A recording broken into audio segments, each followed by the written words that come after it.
ಮಡಿವಾಳ ಸಮಾಜದ ಶ್ರದ್ಧಾ ಕೇಂದ್ರವಾದ ಚಿಕ್ಕಪುತ್ತೂರಿನ ವೀರಭದ್ರ ಮತ್ತು ಆದಿಮಾಯಿ ದೇವಸ್ಥಾನದ ಪ್ರತಿಷ್ಠಾ ಬ್ರಹ್ಮಕಲಶೋತ್ಸವ ಮತ್ತು ವಾರ್ಷಿಕ ಪೂಜೆ ಕಾರ್ಯಕ್ರಮ ಏಪ್ರಿಲ್ 29 ಮತ್ತು 30ರಂದು ನಡೆಯಲಿದೆ ಎಂದು ಬ್ರಹ್ಮಕಲಶೋತ್ಸವ ಸಮಿತಿ ಅಧ್ಯಕ್ಷ ಅರುಣ್ ಕುಮಾರ್ ಪುತ್ತಿಲ ಪತ್ರಿಕಾಗೋಷ್ಠಿಯಲ್ಲಿ ತಿಳಿಸಿದರು.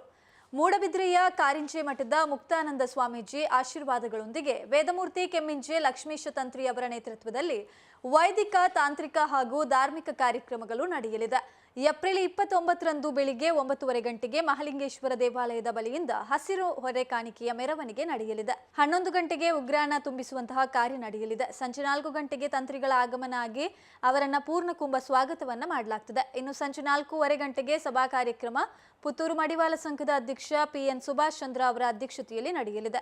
ಈ ಕಾರ್ಯಕ್ರಮದಲ್ಲಿ ಡಾಕ್ಟರ್ ಎಂಕೆ ಪ್ರಸಾದ್, ಮಾಜಿ ಶಾಸಕ ಸಂಜೀವ ಮಠಂದೂರು, ಎಂಎಲ್ಸಿ ಕಿಶೋರ್ ಕುಮಾರ್ ಬೊಟ್ಯಾಡಿ, ಪ್ರಸನ್ನ ಕುಮಾರ್ ಮಾರ್ತಾ ಮತ್ತಿತರರು ಭಾಗಿಯಾಗಲಿದ್ದಾರೆ. ಸಂಜೆ 6ರಿಂದ ಸಾಂಸ್ಕೃತಿಕ ಕಾರ್ಯಕ್ರಮ, ಬಳಿಕ ಅನ್ನಸಂತರ್ಪಣೆ ಕೂಡ ನಡೆಯಲಿದೆ. ಇನ್ನು ಏಪ್ರಿಲ್ 30ರಂದು ಬೆಳಿಗ್ಗೆ 6 ಗಂಟೆಯಿಂದ ಮಹಾಗಣಪತಿ ಹೋಮ, 8 ಗಂಟೆಗೆ ವೃಷಭ ಲಗ್ನದಲ್ಲಿ ದೇವರ ಪ್ರತಿಷ್ಠೆ, ಆದಿಮಾಯಿ ಪ್ರತಿಷ್ಠೆ, ಬ್ರಹ್ಮಕಲಶಾಭಿಷೇಕ, ಮಹಾಪೂಜೆ ಹಾಗೂ ಪ್ರಸಾದ ವಿತರಣೆ ನಡೆಯಲಿದೆ. ಮಧ್ಯಾಹ್ನ 1 ಗಂಟೆಯಿಂದ ಭಜನಾ ಕಾರ್ಯಕ್ರಮ ನಡೆಯಲಿದ್ದು, ಸಂಜೆ 3:30ರಿಂದ ಸಭಾ ಕಾರ್ಯಕ್ರಮ ವೀರಭದ್ರ ಸ್ವಾಮಿ ಸೇವಾ ಟ್ರಸ್ಟ್ ಅಧ್ಯಕ್ಷ ಪಿಬಿ ಇಂದುಶಂಕರ್ ಅಧ್ಯಕ್ಷತೆಯಲ್ಲಿ ನಡೆಯಲಿದೆ. ಕಾರಿಂಜೆ ಮಠದ ಮುಕ್ತಾನಂದ ಸ್ವಾಮೀಜಿ ಆಶೀರ್ವಚನವನ್ನ ನೀಡಲಿದ್ದು, ನಗರಸಭಾ ಸದಸ್ಯ ಪಿಜಿ ಜಗನ್ನಿವಾಸರಾವ್ ಧಾರ್ಮಿಕ ಉಪನ್ಯಾಸವನ್ನ ನೀಡಲಿದ್ದಾರೆ. ಸಂಸದ ಕ್ಯಾಪ್ಟನ್ ಬ್ರಿಜೇಶ್ ಚೌಟ, ಶಾಸಕ ಅಶೋಕ್ ಕುಮಾರ್ ರೈ, ಮಾಜಿ ಸಂಸದ ನಳಿನ್ ಕುಮಾರ್ ಕಟೀಲ್, ಮಹಾಲಿಂಗೇಶ್ವರ ದೇವಾಲಯದ ವ್ಯವಸ್ಥಾಪನಾ ಸಮಿತಿ ಅಧ್ಯಕ್ಷ ಪಂಚಗುಡ್ಡೆ ಈಶ್ವರ್ ಭಟ್, ಹಿಂದೂ ಸಂಘಟನೆ ಮುಖಂಡ ಅರುಣ್ ಕುಮಾರ್ ಪುತ್ತಿಲ, ಉದ್ಯಮಿ ಮುಳಿಯ ಕೇಶವ ಪ್ರಸಾದ್, ಕೋಟಿ ಚೆನ್ನಯ್ಯ ಕಮಲಾ ಸಮಿತಿ ಅಧ್ಯಕ್ಷ ಚಂದ್ರಹಾಸ್ ಶೆಟ್ಟಿ, ಡಾಕ್ಟರ್ ಸುರೇಶ್ ಪುತ್ತೂರಾಯ ಮತ್ತಿತರರು ಅತಿಥಿಗಳಾಗಿ ಭಾಗವಹಿಸಲಿದ್ದಾರೆ. ಸಂಜೆ 6ರಿಂದ ಭರತನಾಟ್ಯ ಕಾರ್ಯಕ್ರಮ ಕೂಡ ನಡೆಯಲಿದೆ. ಪತ್ರಿಕಾಗೋಷ್ಠಿಯಲ್ಲಿ ವೀರಭದ್ರ ಸ್ವಾಮಿ ಸೇವಾ ಟ್ರಸ್ಟ್ ಅಧ್ಯಕ್ಷ ಪಿಬಿ ಹಿಂದೂ ಶಂಕರ್, ಮಡಿವಾಳ ಸಂಘದ ಅಧ್ಯಕ್ಷ ಪಿಎನ್ ಸುಭಾಷ್ ಚಂದ್ರ, ಉಪ್ಪಿನಂಗಡಿ ಮಡಿವಾಳ ಸಂಘದ ಅಧ್ಯಕ್ಷ ಚಂದ್ರಶೇಖರ್ ಮಡಿವಾಳ ಹಾಗೂ ಚಿಂತನ್ ಬೊಕ್ಕಾಡಿ ಉಪಸ್ಥಿತರಿದ್ದರು. ಜೀರ್ಣೋದ್ಧಾರ ಪ್ರಕ್ರಿಯೆಗಳು ಎಲ್ಲವೂ ಕೂಡ ಮುಗಿದು ನಾಳ್ದು 29 ಮತ್ತು 30ನೇ ತಾರೀಕಿಗೆ ಬ್ರಹ್ಮಕಲಶೋತ್ಸವ ನಡೀಲಿಕ್ಕಿದೆ.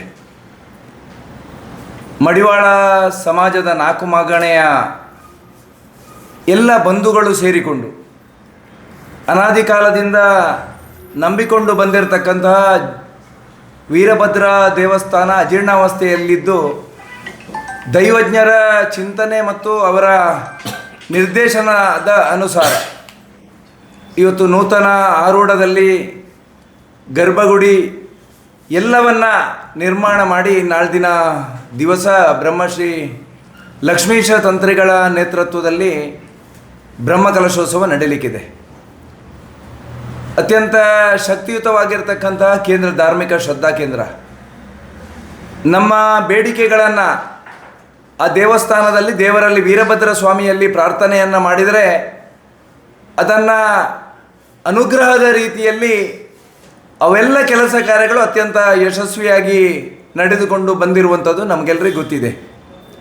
ಈ ಹಿನ್ನೆಲೆಯಲ್ಲಿ ಇವತ್ತು ಮಡಿವಾಳ ಸಮುದಾಯದ ಶ್ರದ್ಧಾ ಕೇಂದ್ರವಾಗಿದ್ದರೂ ಕೂಡ ಅವರು ಎಲ್ಲರನ್ನ ಇಡೀ ಹಿಂದೂ ಸಮಾಜದ ಶಕ್ತಿ ಕೇಂದ್ರದಾಗಬೇಕು, ಇಡೀ ಹಿಂದೂ ಸಮಾಜ ಅತ್ಯಂತ ಶ್ರದ್ಧೆಯಿಂದ ಆ ಧಾರ್ಮಿಕ ಶ್ರದ್ಧಾ ಕೇಂದ್ರಕ್ಕೆ ಬಂದು ದೇವರ ಸೇವೆಯನ್ನು ಮಾಡಬೇಕು ಅನ್ನುವಂಥ ಯೋಚನೆ ಅಡಿಯಲ್ಲಿ ಎಲ್ಲ ಹಿಂದೂ ಸಮಾಜದ ಎಲ್ಲರನ್ನ ಸೇರಿಸಿಕೊಂಡು ಸುಮಾರು 1 ಕೋಟಿ ರು ವೆಚ್ಚದಲ್ಲಿ ಈ ದೇವಸ್ಥಾನದ ಜೀರ್ಣೋದ್ಧಾರದ ಪ್ರಕ್ರಿಯೆಗಳು, ಇನ್ನು ದೇವಸ್ಥಾನಕ್ಕೆ ಅಗತ್ಯವಾಗಿರತಕ್ಕಂಥ ಒಂದಷ್ಟು ಭೂಮಿಯನ್ನು ಖರೀದಿ ಮಾಡಬೇಕು ಅನ್ನತಕ್ಕಂಥ ಯೋಚನೆಯಲ್ಲಿಯೂ ಕೂಡ ಸುಮಾರು 1 ಕೋಟಿ ವೆಚ್ಚದಲ್ಲಿ ಮುಂದಿನ ದಿವಸಗಳಲ್ಲಿ ಎಲ್ಲ ಆ ದೇವಸ್ಥಾನಕ್ಕೆ ಪೂರಕವಾಗಿರ್ತಕ್ಕಂಥ ವ್ಯವಸ್ಥೆಗಳು ಆ ಭಾಗದಲ್ಲಿ ಆಗಬೇಕು ಅನ್ನುವಂಥ ಯೋಚನೆ ಅಡಿಯಲ್ಲಿ ಇವತ್ತು ನಾಳ್ದಿನ ಬ್ರಹ್ಮಕಲಶಕ್ಕೆ ಬೇಕಾಗಿರ್ತಕ್ಕಂಥ ಎಲ್ಲ ಕೆಲಸ ಕಾರ್ಯಗಳು 100% ಇವತ್ತು ಮುಗಿಸಿ ನಾಳ್ದಿನ ದಿವಸ ಬ್ರಹ್ಮಕಲಶೋತ್ಸವ ನಡೀಲಿಕ್ಕಿದೆ.